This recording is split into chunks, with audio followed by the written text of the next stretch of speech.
ನನ್ನ ಹೆಸರು ದರ್ಶನ್ ಅಂತ. ನಾನೊಬ್ಬ AML ಸ್ಟೂಡೆಂಟು.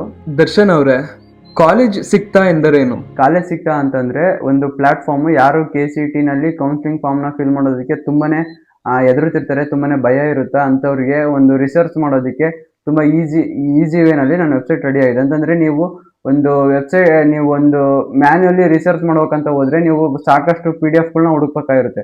ಅಂದರೆ ನೀವು ನನ್ನ ವೆಬ್ಸೈಟಿಗೆ ಬಂದರೆ ಆ PDF ಆಗಿರೋ ಡೇಟಾನೇ ತೊಗೊಂಡ್ಬಿಟ್ಟು ನಾನು ನನ್ನ ವೆಬ್ಸೈಟಲ್ಲಿ ಆ್ಯಡ್ ಮಾಡಿದ್ದೀನಿ. ಅದರಿಂದ ನಿಮಗೆ ಈಸಿಯಾಗಿ ಒಂದು ಗೈಡೆನ್ಸ್ ಸಿಗ್ತಾ ಹೋಗುತ್ತೆ ನಿಮಗೆ ಕೌನ್ಸಿಲಿಂಗ್ ಫಾರ್ಮ್ನ ಫಿಲ್ ಮಾಡೋದಕ್ಕೆ. ಇದು ಒಂದು ಕಾಲೇಜ್ ಸಿಗ್ತಾ ಅಂದ್ರೆ ಏನು ಅಂತಂದರೆ, ಇವಾಗ ಈ ಪ್ರಾಜೆಕ್ಟ್ ಯಾಕೆ ಪ್ರಾರಂಭಿಸಿದ್ದೀರಿ? ನಾನು ಈ ಪ್ರಾಜೆಕ್ಟ್ನ ಪ್ರಾರಂಭಿಸೋದಕ್ಕೆ 2 ಮೇನ್ ಇಂಪಾರ್ಟೆಂಟ್ ಕಾರಣಗಳಿದ್ದಾವೆ. ಫಸ್ಟ್ ಅಂತೂ ನಾನೇ ಒಂದು KCET ಕೌನ್ಸಿಲಿಂಗ್ ಫಾರ್ಮ್ನ ಫಿಲ್ ಮಾಡ್ಬೇಕಾದ್ರೆ ನನಗೆ ಪ್ರಾಪರ್ ಆಗಿರೋದೊಂದು ಗೈಡೆನ್ಸ್ ಯಾರೂ ಕೊಡಲಿಲ್ಲ.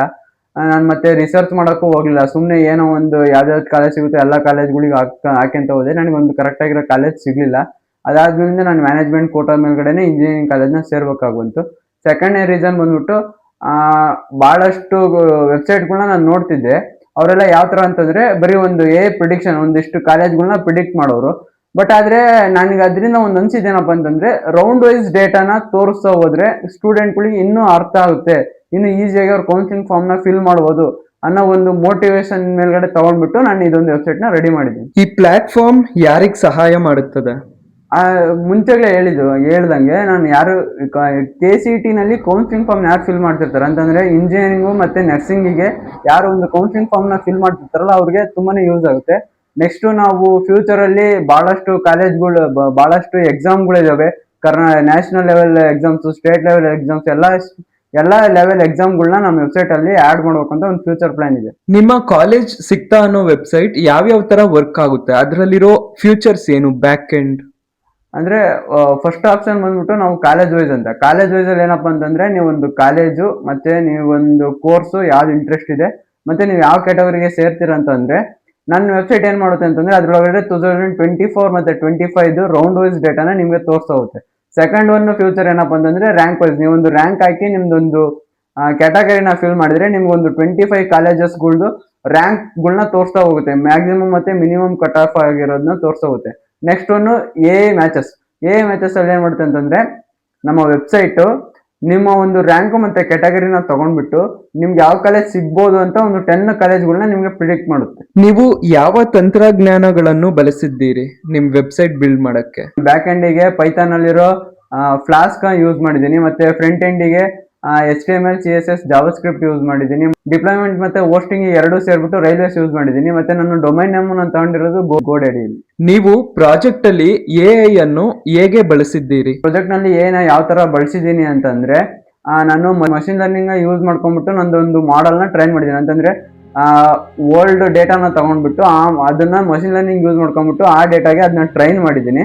ಅದು ಟ್ರೈನ್ ಮಾಡಿರೋ ಡೇಟಾ ಏನು ಮಾಡುತ್ತೆ ಅಂತಂದರೆ, ನಿಮ್ದೊಂದು ರ್ಯಾಂಕು ಕ್ಯಾಟಗರಿಗೆ ತೊಗೊಂಡ್ಬಿಟ್ಟು ನಿಮಗೆ ಒಂದು 10 ಕಾಲೇಜ್ಗಳನ್ನ ಪ್ರಿಡಿಕ್ಟ್ ಮಾಡಬಹುದು. ನಾನು ಮಷಿನ್ ಲರ್ನಿಂಗ್ ಯೂಸ್ ಮಾಡಿರೋದ್ರಿಂದ ಇದು ನಾನು AI ಯೂಸ್ ಮಾಡಿದ್ದೀನಿ ಅಂತ ಹೇಳ್ಕೊಂತೀನಿ. ಈ ಪ್ರಾಜೆಕ್ಟ್ ನಿರ್ಮಿಸುವಾಗ ಯಾವ ಸವಾಲುಗಳನ್ನು ಎದುರಿಸಿದ್ದೀರಿ? ಪ್ರಾಜೆಕ್ಟ್ನ ನಿರ್ಮಿಸಬೇಕಾದ್ರೆ ತುಂಬಾ ಪ್ರಾಬ್ಲಮ್ ಫೇಸ್ ಮಾಡಿದೆ. ಯಾವ ಥರ ಅಂತಂದರೆ, KCETನಲ್ಲಿ 2024 ಒಂದು ಕಾಲೇಜ್ ನೇಮ್ ಇತ್ತು, 2025 ಒಂದು ಕಾಲೇಜ್ ನೇಮ್ ಇತ್ತು.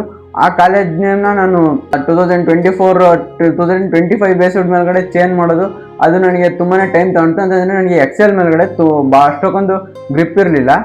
ಅದಾದ್ಮೇಲ್ಗಡೆಯಿಂದ ನಾನು ನನ್ನ ಫ್ರೆಂಡ್ ಸಹಾಯ ತೊಗೊಂಡ್ಬಿಟ್ಟು ಅದನ್ನು ನನ್ನ ಫ್ರೆಂಡ್ ಹೇಳ್ಕೊಂಡು ಕೊಟ್ಟ ಈ ಥರ ಮಾಡು ಅಂತ. ಅದಾದ್ಮೇಲೆ ನಾನು ಆಟೋಮೆಟಿಕ್ಕಾಗಿ ಮಾಡೋಕತ್ತಿದ್ದೆ. ಅದಕ್ಕಿಂತ ಮುಂಚೆ ನಾನು ಮ್ಯಾನ್ಯುವಲಿನೇ ಮಾಡ್ತಿದ್ದೆ, ಪ್ರತಿಯೊಂದು ಕಾಲೇಜು ನೇಮ್ಗಳನ್ನ ಆ ಥರ ಮಾಡ್ತಿದ್ದೆ. ಭವಿಷ್ಯದಲ್ಲಿ ನಿಮ್ಮ ಯೋಜನೆ ಏನು? ಭವಿಷ್ಯದಲ್ಲಿ ನನ್ನ ಯೋಜನೆ ಏನಂತಂದರೆ, ನಾನು ಮುಂಚೆಗಳು ಹೇಳ್ದಂಗೆ ಇಡೀ ಇಂಡಿಯಾದಲ್ಲಿರೋ ಎಲ್ಲ ಒಂದು ಯಾವ್ದ್ಯಾವುದು ಎಂಟ್ರೆನ್ಸ್ ಎಕ್ಸಾಮ್ಗಳಿದ್ದಾವೆ, ಲೈಕ್ JEE, NEET, ಮತ್ತು ಆಂಧ್ರಲ್ಲಿ ಹೋದರೆ ಆಂಧ್ರ ಥರದಲ್ಲಿ ಒಂದು ಎಕ್ಸಾಮ್ ಇದೆ, ಮತ್ತು ತಮಿಳ್ನಾಡಿಗೆ ಹೋದರೆ ತಮಿಳ್ನಾಡಲ್ಲಿ ಒಂಥರ ಎಕ್ಸಾಮ್ ಇದ್ದಾವೆ. ಆ ಥರ ಎಲ್ಲ ಎಕ್ಸಾಮ್ಗಳನ್ನ ನನ್ನ ವೆಬ್ಸೈಟ್ನಲ್ಲಿ ಬರೋ ಥರ ಮಾಡ್ಬೇಕು ಅನ್ನೋದು ನನ್ನ ಒಂದು ಫ್ಯೂಚರ್ ಪ್ಲ್ಯಾನ್ ಇದೆ. ಬೇರೆ ಬೇರೆ ವೆಬ್ಸೈಟ್ನ ಕಂಪೇರ್ ಮಾಡಿದ್ರೆ ನಿಮ್ಮ ವೆಬ್ಸೈಟಲ್ಲಿ ಏನು ಸ್ಪೆಷಾಲಿಟಿ ಇದೆ? ಬೇರೆ ಬೇರೆ ವೆಬ್ಸೈಟ್ಗಳನ್ನ ಕಂಪೇರ್ ಮಾಡಿದರೆ ನನ್ನ ವೆಬ್ಸೈಟಲ್ಲಿ ಏನಿದೆ ಅಂತಂದರೆ, ಎಲ್ಲ ವೆಬ್ಸೈಟ್ಗಳಲ್ಲಿ ಬರೀ ಒಂದು ಕಾಲೇಜ್ನ ಪ್ರಿಡಿಕ್ಟ್ ಮಾಡುತ್ತೆ ಹೊರತು ಯಾವ ಒಂದು ವೆಬ್ಸೈಟು ಕೂಡ ಒಂದು ಕಟ್ ಆಫ್ ರ್ಯಾಂಕ್ನ ತೋರಿಸೋದಿಲ್ಲ ನಿಮಗೆ. ನನ್ನ ವೆಬ್ಸೈಟಲ್ಲಿ ಕಟ್ ಆಫ್ ರ್ಯಾಂಕ್ ತೋರಿಸುತ್ತೆ, ಮತ್ತು ನಿಮ್ದೊಂದು 50 ಕಾಲೇಜ್ಗಳನ್ನ ಯಾವುದೇ ವೆಬ್ಸೈಟು ತೋರಿಸ್ತಿಲ್ಲ. ಅಂತಂದ್ರೆ ಮ್ಯಾಕ್ಸಿಮಮ್ ಮತ್ತೆ ಮಿನಿಮಮ್ ಕಟ್ ಆಫ್ ನನ್ನ ವೆಬ್ಸೈಟ್ ಅದನ್ನ ಮಾಡ್ತಿದೆ. ಮತ್ತೆ ಇನ್ನೊಂದು ಸ್ಪೆಷಲ್ ಫ್ಯೂಚರ್ ಏನಪ್ಪಾ ಅಂತಂದ್ರೆ ನಾನು ಆ್ಯಡ್ ಮಾಡಿರೋದು ಆರ್ಟಿಕಲ್ಸ್ ಅಂತ ಒಂದು ಸ್ಪೆಷಲ್ ಫ್ಯೂಚರ್ನ ಆ್ಯಡ್ ಮಾಡಿದ್ದೀನಿ. ಅಂತಂದ್ರೆ ನಾವು ಪ್ರತಿಯೊಂದು ಕಾಲೇಜ್ಗಳ ಹತ್ರಕ್ಕೆ ಹೋಗ್ಬಿಟ್ಟು ಅಲ್ಲಿರೋ ಪ್ರಿನ್ಸಿಪಲ್ ಹತ್ರ ಮಾತಾಡಿ ಆ ಕಾಲೇಜ್ ಬಗ್ಗೆ ಒಂದು ರಿಯಲ್ ಆಗಿ ಒಂದು ಆರ್ಟಿಕಲ್ನ ಬರ್ಸ್ಬಿಟ್ಟು ಆ ಆರ್ಟಿಕಲ್ನ ನಮ್ಮ ವೆಬ್ಸೈಟಲ್ಲಿ ಪಬ್ಲಿಷ್ ಮಾಡ್ತೀವಿ. ಇದು ಏನಕ್ಕೆ ಯೂಸ್ ಆಗುತ್ತೆ ಅಂತಂದ್ರೆ ಸ್ಟೂಡೆಂಟ್ಗಳು ಬ್ಲೈಂಡ್ಲಿ ಯಾವ ಕಾಲೇಜ್ಗಳನ್ನ ನಂಬಾರ್ದು. ಅಂತಂದ್ರೆ ನಾವು ವೆರಿಫೈಡ್ ಕಾಲೇಜ್ ಕಡೆಯಿಂದಾನೆ ಒಂದು ತಗೊಂಡ್ಬಿಟ್ಟು ಅದನ್ನ ಆ್ಯಡ್ ಮಾಡ್ತೀವಿ. ಅಲ್ಲಿ ಬಂದ್ಬಿಟ್ಟು ನೀವು ಆರ್ಟಿಕಲ್ನ ಓದ್ಬೋದು. ಆ ಕಾಲೇಜಲ್ಲಿ ಎಷ್ಟು ಪ್ಲೇಸ್ಮೆಂಟ್ ಇದೆ, ಯಾವ ತರ ಒಂದು ಫ್ಯೂಚರ್ಸ್ ಇದೆ, ಎಜುಕೇಶನ್ ಯಾವ ತರ ಇದೆ, ಪ್ರತಿಯೊಂದು ನನ್ನ ವೆಬ್ಸೈಟ್ ಅಲ್ಲಿ ಸಿಗ್ತಾ ಹೋಗುತ್ತೆ ಆ ಆರ್ಟಿಕಲ್ ಅಲ್ಲಿ. ನೀವು ಮಾಡಿರೋ ವೆಬ್ಸೈಟ್ ಬರೀ ಇಂಜಿನಿಯರಿಂಗ್ ಕಾಲೇಜಸ್ಗೆ ಮಾತ್ರನಾ ಅಥವಾ ಬೇರೆ ಏನಾದ್ರು ಇದೆಯಾ? ಆ ನರ್ಸಿಂಗ್ ಕಾಲೇಜ್ಗಳಿಗೂ ನಾವು ಇದನ್ನ ಇಂಪ್ಲಿಮೆಂಟ್ ಮಾಡಿದ್ದೀವಿ. ಇದೇ ಥರನೇ ನರ್ಸಿಂಗ್ ಕಾಲೇಜ್ಗಳಿಗೂ ತೋರಿಸ್ತಾ ಹೋಗುತ್ತೆ. ಕಾಲೇಜ್ ವೈಸು ಮತ್ತು ರ್ಯಾಂಕ್ ವೈಸ್ ಫೈಂಡರು, AMHS ಎಲ್ಲ ನರ್ಸಿಂಗಿಗೂ ಇದೆ.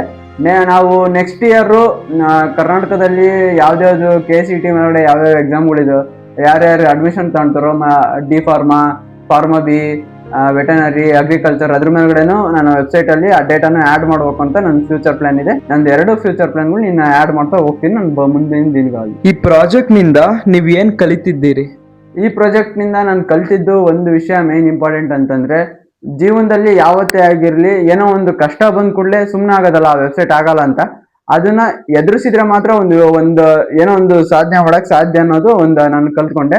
ಮತ್ತೆ ಇದನ್ನ ಮಾಡ್ತಾ ಹೋಗ್ತಿದ್ದಂಗೆ ನನಗೆ ಇನ್ನೊಂದೇನಪ್ಪ ಅಂತ ಅನ್ನಿಸ್ತು ಅಂತಂದ್ರೆ, ನಮಗೆ ಈ ಟೈಮಲ್ಲಿ ನಮ್ಮ ಟೈಮಲ್ಲಿ ಈ ಒಂದು ವೆಬ್ಸೈಟ್ ಯಾರು ಒಬ್ರು ನಮ್ಗೆ ಬಿಲ್ಡ್ ಮಾಡಿ ಕೊಟ್ಟಿದ್ರು ಅಂತಂದ್ರೆ ನಾವು ಒಂದು ಒಳ್ಳೊಳ್ಳೆ ಕಾಲೇಜ್ಗಳಿಗೆ ಹೋಗ್ತಿದ್ವಿ ಅನ್ನೋದು ನಮ್ಮ ನಾನು ಕಲ್ತಿದ್ದಿದ್ದು.